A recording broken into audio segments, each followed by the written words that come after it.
Thanks for all coming, and again, the thank yous, Rudy will be taking care of that. I just simply supplied the wall, and I'm glad I did that. However, it's my pleasure to introduce right now to you, in the words of Abraham Lincoln, in the end, it's really not the years in your life that matter, it's the life in your years.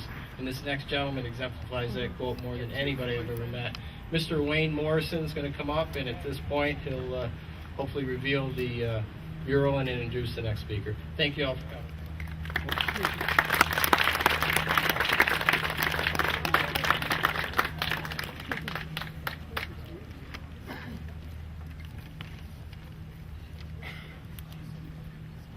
Pat, did you want to come up too?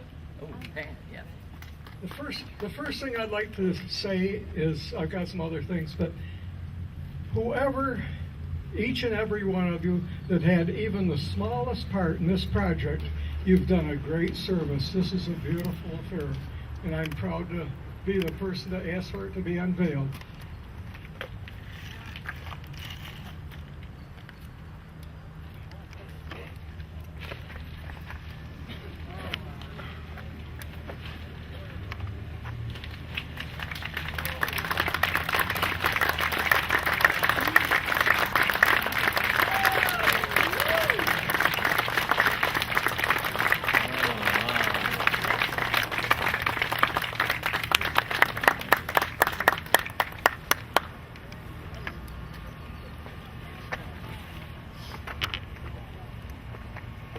They've given me the honor and distinction of introducing a man who is probably the most prominent researcher and expert on the Lincoln trip from Springfield to Washington, Mr. John Fagant of Lancaster, New York. John, would you come up?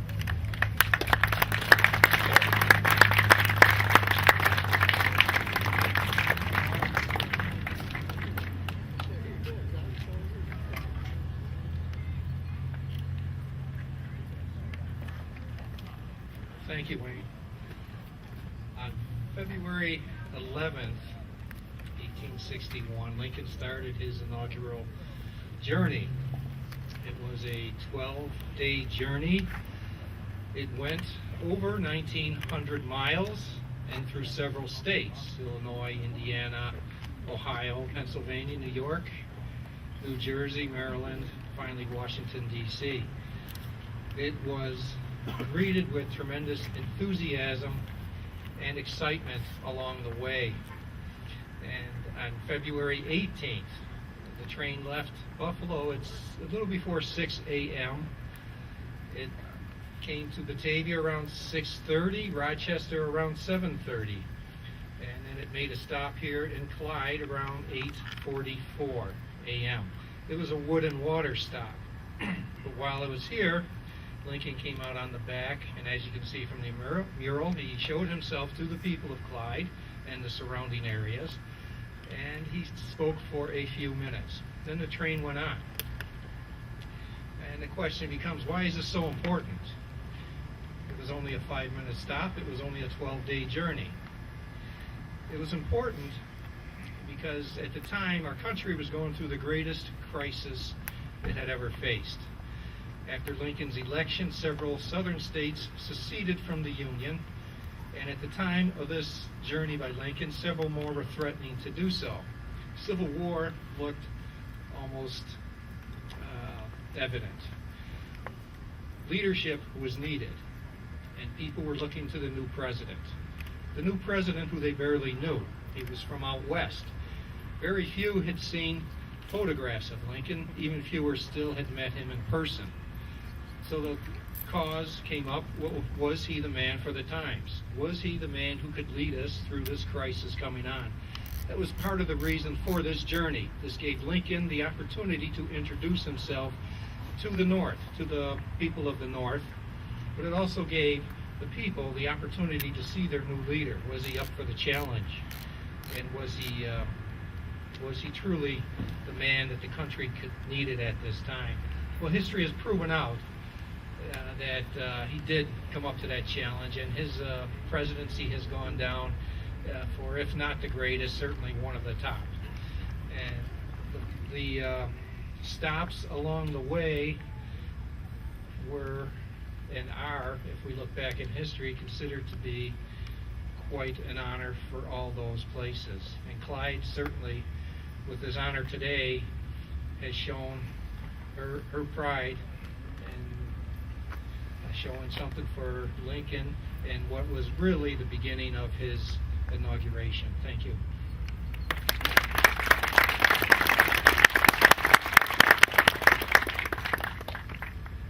Thank you, John. It's an honor to have you here too today. Next, we're going to bring up Rudy DeListo, our Chamber of Commerce president and one of the chair people on the Mural program. Rudy?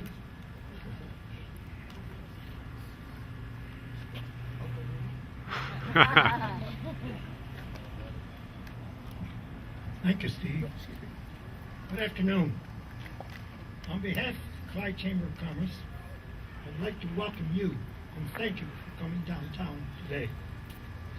August 15th has always been a special day in our village of Clyde because of the Fireman's Festival.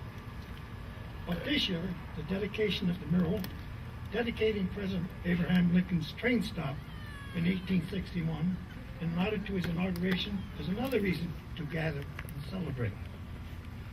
As you recall, the Clyde Chamber of Commerce applied and secured a $200,000 grant to help defray the cost of rehabilitating our downtown.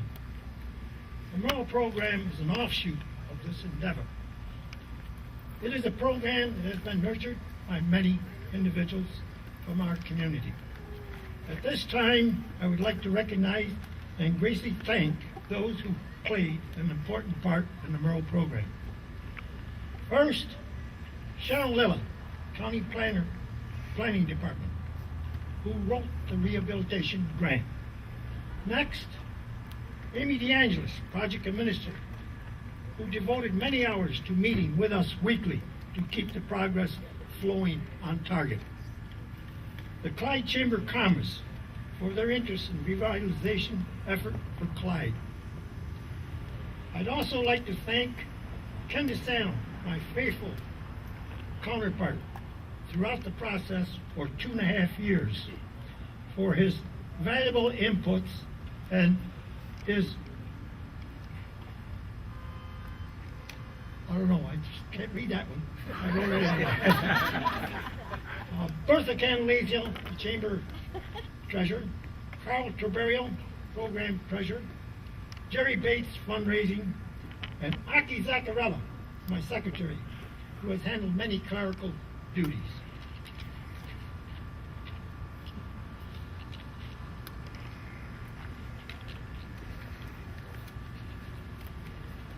It is with great pleasure to thank the Key Bank, Lions Bank, Clyde Chamber of Commerce for the generous donations to the Mural account.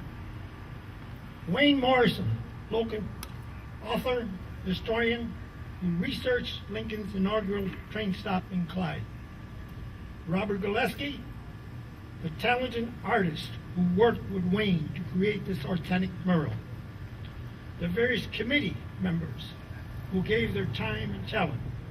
Maureen Thomas, Sharon Rice, Tom Swartell, Mary Napton, Pat Morrison, Carol Bailey, Jerry Bates, Tom Castellano, the Village of Clyde Planning Board chaired by Ken DeSanto. And to those who provided the finishing touches, Dick Kenyon for the installation, signs and designs for the fabrication of the plaque, Cheryl Gotkins for preparing the brochure, John Fagant for the video and Lincoln's train ride, Bob Hicks, an avid impersonator of Abe Lincoln, Jerry Bates for his photos displayed on Lincoln. I would like to thank Bob and Cheryl Montemorano for their participation in the Mural project. Their building is an ideal location for display of this event in Clyde history. To our supervisor and mayor for their time and talents to help us with the MCN today. Finally, I would like to congratulate DeSanto Jet Gas and Wayne and Sharon Rice on their murals. Soon, we will have 2 more murals to look forward to at Robert's Hardware and the Clyde Grange, all of which gives residents a reason to be proud and non-residents a reason to visit our community. Again, thank you for coming.